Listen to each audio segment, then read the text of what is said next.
Video ini adalah jawaban dari pertanyaan teman-teman di komen di Instagram maupun di YouTube channel saya terkait, Kak, mesti kemana nih daftar kerja di Australia? Sebagai panduan dari video ini berkesinambungan dengan video yang sebelumnya yang saya buat terkait 10 subclass working visa ke Australia atau gimana caranya kerja di Australia. Jadi teman-teman bisa switch ke video itu untuk melihat lalu switch back ke sini gitu ya. Jadi itu masih berkesinambungan. Tempat resmi yang pertama yaitu imigrasi Australia. Nah, mungkin teman-teman bertanya-tanya ya, emangnya bisa gitu apply sendiri langsung ke sana? Jawabannya bisa. Jadi teman-teman buka website imigrasi Australia yang teman-teman visanya mau apply. Kemudian setelah itu biasanya teman-teman mesti bikin yang namanya IMI account. Nah, IMI account itu tuh semacam kayak profil kamu. Jadi misalnya kamu punya Facebook nih misalnya. Kan sebelum kamu mengakses Facebook itu, kamu mesti punya profil sendiri kan. Kayak misalnya nama, foto, dan lain sebagainya lah sebelum kamu bisa mengakses Facebook kamu. Begitu juga dengan IMI account. Jadi kamu bikin profil kamu sendiri gitu seperti nama, ya nama lengkap sesuai paspor, kemudian identitas seperti paspor atau foto ID dan lain sebagainya yang diminta oleh si websitenya imigrasi Australia. Nah, di situ itu sangat lengkap ya. Jadi, teman-teman kalau nggak bisa bahasa Inggris, bisa pelajari dengan Google Translator gitu ya. Zaman sekarang kan sudah canggih ya. Jadi, di situ tuh sebenarnya informasinya sudah sangat kompak. Dan bahkan saya bikin video-video yang ratusan di konten saya itu tuh ngambilnya dari website imigrasi Australia karena memang informasinya tuh sudah sangat kompak di situ gitu ya. Seperti eligibility, persyaratannya apa gitu ya. Kamu bisa atau enggak gitu ya masuk ke dalam persyaratannya dia gitu. Atau misalnya bahkan tuh ada processing visanya berapa persen atau misalkan langkah 1 apa, langkah 2 apa, itu sangat kompleks sebetulnya informasinya di situ. Kemudian kayak dokumen harus dicantumkan tuh apa saja gitu, dan setiap dokumen itu, setiap section, dia ada keterangannya gitu, detailnya apa gitu. Jadi teman-teman bisa pelajari aja sendiri, dan yang namanya visa seperti partner atau misalkan marriage visa gitu ya, itu nggak harus pakai agent gitu, atau misalnya kayak 189, 190, 191 dan lain sebagainya gitu ya, yang teman-teman bisa berpacu ke video saya yang sudah saya bahas ya, 10 jenis visa itu apa saja sih yang bisa apply sendiri. Yang kedua yaitu Ditjen Imigrasi atau imigrasinya Indonesia. Nah, ini khusus ya, cuma satu visa yaitu WHV atau Work and Holiday Visa dengan subclass 462. Nah, teman-teman apply-nya nggak bisa langsung ke websitenya imigrasi Australia karena yang 462 ini adalah G2G program alias government to government program ya. Artinya teman-teman harus melalui pemerintah Indonesia dulu untuk mendapatkan visa Australia. Nah, untuk detailnya teman-teman bisa tonton video saya yang tadi saya sudah kasih tahu ya, sudah saya cantumkan. Atau teman-teman juga bisa nonton video playlist khusus tentang WHV. Jadi supaya pembahasannya nggak melebar kemana-mana. Tapi intinya Ditjen Imigrasi adalah salah satu tempat yang resmi teman-teman bisa apply visa Australia. Tempat resmi yang ketiga yaitu agent. Nah, ini saya mau bagi dua ya.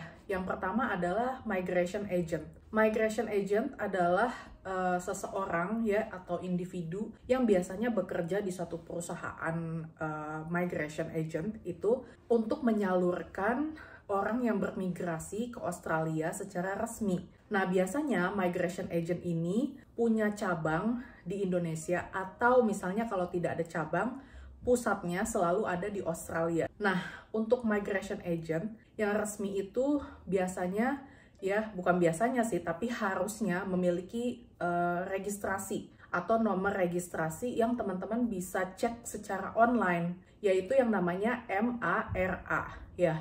Jadi itu semacam nomor yang mengautorisasi bahwa mereka itu official sudah mendapatkan nomor tersebut, sudah terregister secara resmi ya sebagai agent. Jadi sudah pasti bukan tipu-tipu gitu ya. itu semacam registrasi numbernya mereka lah gitu, MARA atau MARN. Jadi teman-teman kalau misalnya lagi konsul, MARA kamu apa gitu, oh ini biasanya mereka juga udah cantumkan juga sih anyway. Jadi kamu bisa ngeliat di internet dan kemudian, oh iya namanya cocok nih, pas nih, berarti oke. Nah, setelah itu kamu bisa konsul sama mereka. Biasanya kalau konsul pertama itu gratis gitu ya. Nah, lalu kemudian ya ini beda-beda sih. Ada yang langsung bayar, ada yang gratis. Dan kemudian kamu bayar ke depannya. Dan pastinya mereka ada fee ya. Yang namanya fee untuk agent, yang namanya fee untuk visanya, fee untuk ini dan itu. Nah, manfaatnya ketika kamu punya migration agent, ya kamu bisa ada yang ngarahin gitu.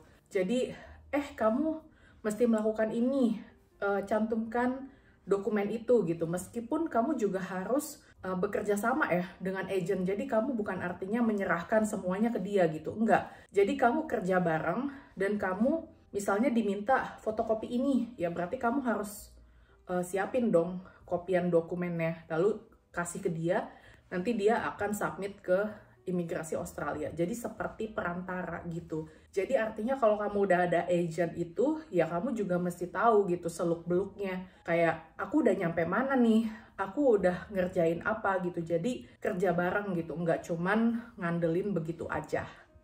Kemudian agent yang kedua yaitu study agent, yaitu agen kuliah ya atau sekolah. Jadi bedanya dengan migration agent, study agent ini lebih fokus ke seputar kuliah kamu. Jadi misalnya kamu mau kuliah apa, kuliah di mana, di universitas atau di college, S1, S2, S3, terserah lah gitu pokoknya. Jadi dia punya listnya gitu, dia juga punya kerjasama dengan college atau universitas tersebut gitu. Jadi kamu tinggal minta aja, misalnya aku mau kuliah nursing, yang mana yang bagus ya gitu. Nah itu biasanya mereka ada listnya gitu, kerjasamanya juga.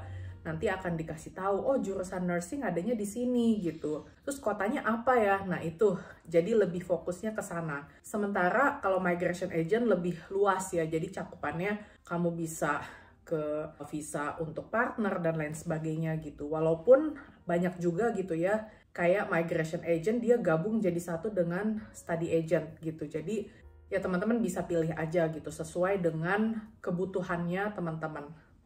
Mungkin teman-teman menanti-nanti ya, saya untuk membahas agent yang ada di Indonesia. Izinkan saya untuk membahas ini juga ya. Jadi mungkin teman-teman banyak mendengar ya terkait orang Indonesia yang ditawarkan gitu ya, untuk ayo kerja sama saya gitu. Nanti di-apply-kan visa sponsor, nanti di-apply-kan visa ini dan itu gitu ya. Nanti kamu kerja di sini dan di sana, terus bayar dong, bayarnya 25 juta, 50 juta, 100 juta, dan lain sebagainya. Jadi saya dapat again ya kayak komen atau DM gitu ya di Instagram gitu ya, yang mereka tuh udah nangis-nangis gitu, ya ampun ini saya udah menggadaikan rumah atau surat tanah dan lain sebagainya gitu ya, tapi ya saya kena tipu gitu. Nah jadi teman-teman mesti paham kalau agent yang saya maksud resmi adalah either migration agent atau study agent, yang mana mereka ini punya nomor autorisasi resmi yang teman-teman bisa cek di internet. Sekian videonya saya buat, semoga bisa bermanfaat dan kamu bisa like, subscribe, kamu bisa juga share video ini ke teman-teman kamu. Oke deh, see you in another videos. Bye for now.